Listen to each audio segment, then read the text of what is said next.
Hi foodies, how you doing today? Now let me show you how I made this okra and ogbono together.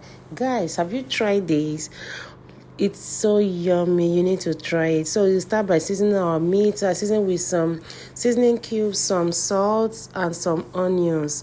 That's all I use to season my meat whenever I'm making soup.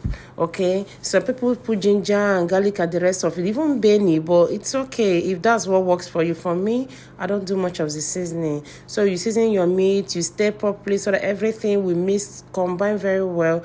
Because I do not have time to leave this or to marinate, so you cook it, allow it to steam before you add your water. So for this soup, I used some assorted. I used some roundabout, some liver, some shaki, and of course tozo. Tozo is actually my favorite beef. Yes, guys, and it's so good. You need to try it. Okay, guys. So we allow our meat to cook very well, and we're just checking up, and the meat is almost ready. Now, I need to cover and then start making our soup. So I'm making this soup with some red oil. So you put your red oil, don't allow it to really heat. Then you add your ogbono and you start stirring. You stir your ogbono because you wouldn't want some lumpy ogbono. You wouldn't want your ogbono to have some seed. So you stir properly. Do not cook it. Like here, as I'm stirring, I've already turned off the heat. Guys, do not cook it. Some people fry the ogbono, but for me, I don't do that. So you stir and then you now start putting water. So now that I'm putting water and stirring, I've already put it on fire now. So you stir very well so that you will not have ogbono that is lumpy, ogbono that has seed. So this is what it looks like after I've stirred properly, and it's time to start adding things. So I first of all added my meat and the stock. That's because my meat did not cook very, very soft. It didn't cook very well because I was trying to rush up the soup. So I put it on time. I put it as the first thing so that the remaining one will just soften up. You understand? So I've added our salt, added our seasoning cube. And this is this dry fish I'm using, guys. So I've added this dry fish. Is so good. It's called asa.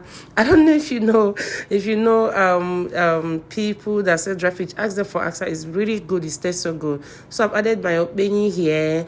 Yes, guys, I use okbenyi if I'm making ogbono. Okay, so because this is ogbono and okro, yes, I had to add okbenyi. And this is our yellow pepper, scotch bonnet pepper. I've added it, and I've also added crayfish. Okay, and at this point my kitchen was smelling so good. This ogbono and okra together is the real deal. It's always very yummy. That's how my mom makes her okra soup. She usually make them together like this, except once in a while she can just make only ogbono. But whenever she wants to make okra, she usually add ogbono. So that was how I learned this, actually, from my mommy. Shout out to her.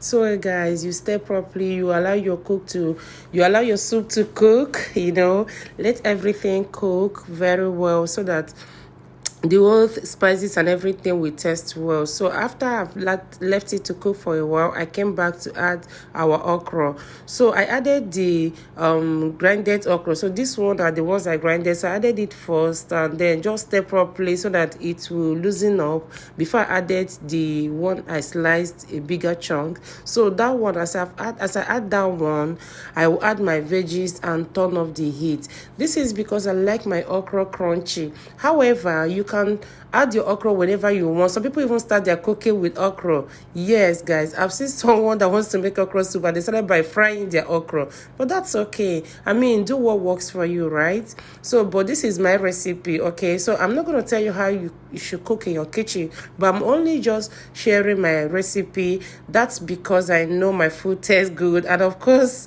I've gotten a lot of confessions about that from people that have actually tried my meals. So yeah, I'm sharing my recipe. So, but you can do yours the way you want. So I added my big okra, added uziza leaves, and then added my ugu leaves. So as I'm stirring now, guys, I've already turned off the heat. Okay, I don't want this thing to overcook.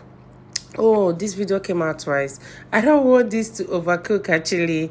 So I've added my ugu now, and of course Guys, this is so good. You need to try Ogbono and Okro together. Like I said, this is my mom's recipe, okay? This one, I'm giving it to my mom. Shout out to her.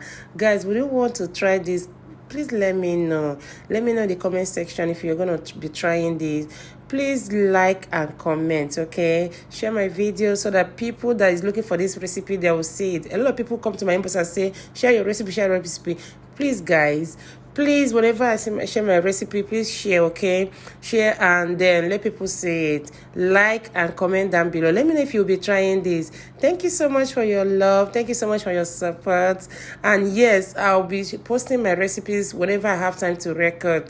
I'll post so that you guys will see it and you can also try my style of cooking.